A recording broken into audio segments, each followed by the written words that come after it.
Bismillahirrahmanirrahim. Qul ya ayyuhal kafirun la a'budu ma ta'budun wa la antum 'abiduna ma a'budu wa la ana 'abidum ma 'abadtum ولا أنتم عابدون ما أعبد لكم دينكم ولي دين صدق الله العظيم.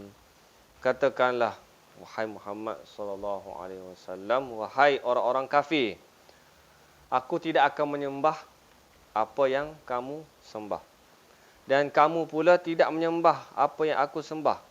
Dan aku tidak pernah menjadi penyembah apa yang kamu sembah, dan kamu pula tidak pernah menjadi penyembah apa yang aku sembah. Untukmu agamamu dan untukku agamaku. Dalam beberapa hadis yang diriwayatkan oleh Sahih Muslim daripada Imam Ahmad, meriwayatkan bahawa Nabi SAW selalu membaca surah Al-Kafirun dengan surah Al-Ikhlas dalam solat-solat sunat Nabi SAW. Solat sunat sebelum subuh, sebelum fajar. Solat sunat selepas maghrib, 2 rakaat selepas maghrib, 2 rakaat sebelum subuh. Nabi SAW selalu membaca surah Qul ya ayyuhal kafirun dan surah Qul huwallahu ahad. Diriwayatkan oleh Imam Muslim dan Imam Ahmad dalam kitab Musnadnya. Surah ini berkenaan dengan berlepas diri daripada amalan syirik yang biasa dilakukan oleh orang musyrik, orang musyrikin Mekah, dan surah ini memerintahkan agar ikhlas dia dalam beramal.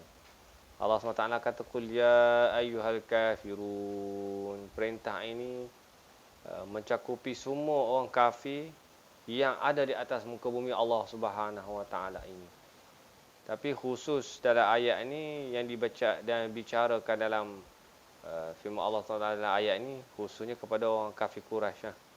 Ada yang berpendapat bahawa disebabkan oleh kebodohan mereka, mereka mengajak Nabi SAW setahun sembah berhala. Setahun lagi kami sembah Tuhan Allah SWT juga. Jadi bergilir-gilir. Maka bila orang kafir Quraisy dia minta bergilir dengan Nabi SAW, maka Allah SWT pun menurunkan surah Al-Kafirun. Dia memerintahkan Rasulnya agar berlepas diri daripada agama mereka secara keseluruhan. Aku tidak akan menyembah apa yang kamu sembah. La a'budu ma ta'budun. Maksudnya adalah patung-patung berhala dan tandingan-tandingannya. Wala antum abiduna ma a'bud, dan kamu bukan penyembah apa yang aku sembah, iaitu Allah Subhanahu Wa Taala. Kita orang Islam, orang yang beriman, Nabi SAW menghambakan diri kepada Allah Subhanahu Wa Taala, satu-satunya Tuhan yang tidak ada sekutu baginya. Lafaz ma di sini bermaksud man. Selanjutnya Allah SWT berfirman, dan aku tidak pernah menjadi penyembah apa yang kamu sembah, dan kamu tidak pernah pula menjadi penyembah apa yang aku sembah, iaitu aku tidak akan beribadah seperti cara peribadatan kalian, iaitu aku tidak akan meniru dan mengikutinya. Sesungguhnya hanyalah beribadah kepada Allah Subhanahu Wa Taala dengan cara yang dia sukai dan dia redha. Oleh itu Allah SWT berfirman, wala antum abiduna ma a'bud, dan kamu tidak pernah pula menjadi penyembah apa yang aku sembah, iaitu kalian tidak pernah mengikuti perintah dan syariat Allah SWT dan peribadatan kepadanya. Bahkan kalian itu telah mengada-ngadakan sesuatu dari diri kalian sendiri, sebagaimana firman Allah Subhanahu wa taala. In yattabi'una illa dhanna wa ma tahwal anfus wa laqad ja'ahum min rabbihimul huda. Mereka hanya mengikuti dugaan dan apa yang diingini oleh keinginan. Padahal sungguh telah datang petunjuk dari Tuhan mereka. Surah An-Najm ayat 23. Oleh itu Allah SWT memerintahkan Nabi SAW untuk berlepas diri daripada akidah syirik, daripada apa yang mereka ajakkan, apa yang mereka ada-adakan. Mereka beribadah kerana orang yang beribadah harus memiliki sembahan yang dia ibadahi dan cara ibadah yang digunakannya. Jadi Rasulullah SAW dan para pengikutnya, termasuklah kita ini, kita mempunyai cara tersendiri dalam beribadah seperti mana yang disyariatkan oleh Allah Subhanahu Wa Taala. Tak boleh campur-campur, tak boleh ikut orang lain. Oleh itu kalimah Islam adalah kalimah La ilaha illallah Muhammadur Rasulullah. Tidak ada Tuhan yang berhak disembah melainkan Allah Subhanahu Wa Taala. Dan tidak ada jalan menuju Allah Taala melainkan apa yang dibawa oleh Rasulullah sallallahu alaihi wasallam. Maka kita kena mendalami ilmu kita. Kerana apa yang kita buat itu memberi kesan yang besar di masa hadapan kita. Orang yang jahil, mereka akan beribadah cara jahil. Kerana tidak tahu batas sempadan, tidak tahu cara kaedah-kaedah yang betul. Maka kita kena belajar lah. Belajar cara kaedah yang betul, ibadah yang betul. Khususnya ibadah solat, tata cara solat yang betul macam mana. Kan, cara beribadah kepada Allah SWT, cara mentauhidkan Allah Subhanahu Wa Taala. Semua itu kena ada dengan ilmu. Kena mempelajari dan mendalaminya. Orang musyrik beribadah kepada selain Allah Ta'ala dengan tata cara yang tidak diperkenankan oleh Allah Ta'ala. Oleh itu Rasulullah SAW bersabda kepada mereka, Lakum dinukum waliyadin. Untukmu agamamu, untukku agamaku. Itulah batas sepadan kita antara kita dengan orang yang kafir, orang yang mensyirikkan Allah Subhanahu Wa Taala. Kena jelas batas sepadan ini. Allah SWT berfirman, Wa in kadzabuka faqul li amali wa lakum amalukum antum bari'una mimma a'malu wa ana bari'um mimma ta'malun.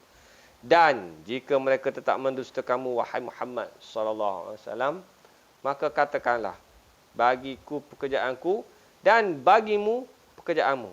Kamu tidak akan bertanggungjawab terhadap apa yang aku kerjakan, dan aku pula tidak akan bertanggungjawab terhadap apa yang kamu kerjakan. Surah Yunus ayat 41. Lana a'maluna walakum a'malukum. Surah Al-Qasas. Bagi kami amalan kami, bagi kamu amalan kamu. Bukhari rahimahullah ta'ala berkata, dikatakan untukmu agamamu iaitu kekafiran, dan untukku agamaku iaitu Islam. Lakum dinukum, iaitu kepada orang kafir, itulah agama kamu. Waliyadin, dan kepadaku agamaku adalah Islam. Ini yang disebutkan oleh Imam Bukhari rahimahullah ta'ala. Iaitu Islam. Allah Ta'ala tidak mengatakan dini kerana semua ayat di atas menggunakan huruf nun. Maka huruf ya-nya dihapuskan. Sebagaimana firman Allah Ta'ala, fahuwa yahdin, maka dia yang memberi petunjuk kepadaku. Surah Asy-Syu'ara. Dan juga firman Allah Ta'ala, wa yasqin, dan minum kepadaku. Surah Syu'ara ayat 79. Ulama yang lain berkata, sekarang aku tidak akan menyembah apa yang kalian sembah, dan aku pun tidak akan menerima ajakan kalian di sisa umurku nanti, dan kalian pun tidak akan menyembah apa yang sekarang aku sembah. Dan mereka itulah yang berkata, wala yazidanna katsiran منهم ما أنزل إليك من ربك طغيانا وكفرا. Dan Al-Quran yang diturunkan kepadamu dari Tuhanmu itu pasti akan menambah kedurhakaan dan kekafiran bagi kebanyakan mereka. Dan kami timbulkan pemusuhan dan kebencian di antara mereka sampai hari kiamat. Suratul Ma'idah ayat 64. Demikianlah yang dikatakan oleh Imam Bukhari rahimahullah ta'ala dalam kitab Fathul Barinya. Ibnu Jarir rahimahullah ta'ala menukilkan dari sebahagian ulama bahasa Arab bahawa hal tersebut termasuk dari bab ta'kid, iaitu penegasan. Itu sama seperti firman Allah Ta'ala, fa inna ma'al usri yusra, inna ma'al usri yusra. Maka sesungguhnya bersama kesulitan ada kemudahan. Sesungguhnya bersama kesulitan ada kemudahan. Surah Al-Nashrah kan. Juga seperti firman Allah Ta'ala, wa la tarawunnal jahim thumma la tarawunnaha 'ainal yaqin. Nescaya kamu benar-benar akan melihat neraka jahim, kemudian kamu benar-benar akan melihatnya dengan mata kepala sendiri. Sebagai ulama seperti Ibnu Jauzi rahimahullah yang lain meriwayatkan hal tersebut dari Ibnu Qatadah, Ibnu Qutaibah rahimahullah ta'ala. Wallahu alam.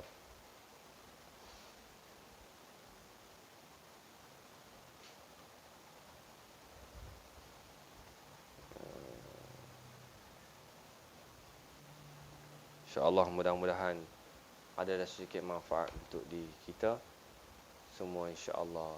Wabillahi taufiq wa hidayah. Assalamualaikum warahmatullahi wabarakatuh.